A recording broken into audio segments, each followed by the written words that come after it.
If I could make every guy in America read just one book on women's healthcare, it would be this one, and you can finish it in an afternoon. Finish Responsibly by Gabrielle Blair is obviously not its real name, but I'm trying not to get suppressed here, so if my language seems a little opaque in this video, you know why. This is one of those rare books that I think can be read and found valuable by people on either side of an incredibly contentious life versus choice debate in this country. Because its central argument is if that more than 90% of pregnancy choice decisions come about because of an unwanted pregnancy, our volume of worry on this topic could be significantly lessened if there were no unwanted pregnancies because men took their role in the process seriously. Or, put differently, you cannot have an unwanted pregnancy without an irresponsible man. But it feels like we focus all of our energies around reproductive health care, scrutinizing a woman's role, a woman's responsibility, a woman's choices, ignoring the fact that men cause all unwanted pregnancies. This book is so good and so short and it's so simple and it should be taught in every health class in America. Let me just reel off some of the stats and the arguments that the book uses heavily to give you a flavor of it. A woman is truly fertile 24 hours out of a given month, or 3% of the time, while a man is fertile 24/7, 100% of the time. And that ratio is even more out of whack when you consider a woman's only fertile up through menopause,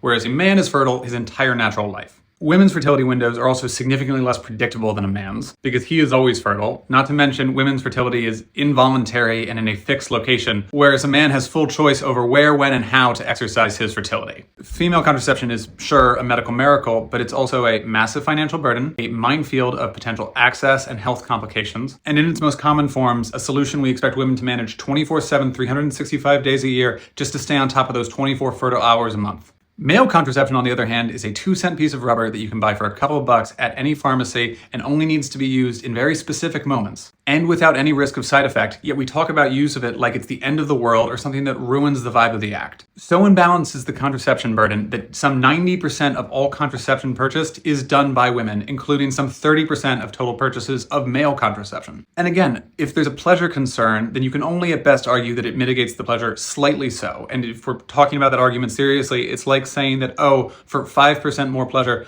I'm comfortable potentially subjecting a woman to a lifetime of responsibility, a plethora of health complications, and a number of other social and financial burdens. That just sucks. Now, I'm obviously not saying that women's feelings and concerns around women's health shouldn't remain the predominant forces driving the conversation. Nor am I arguing that women don't have their own responsibilities for preventing unwanted pregnancies. But men have skated by not taking responsibility for our half of the equation forever. And I think we need to be a lot more honest with ourselves about our responsibilities here.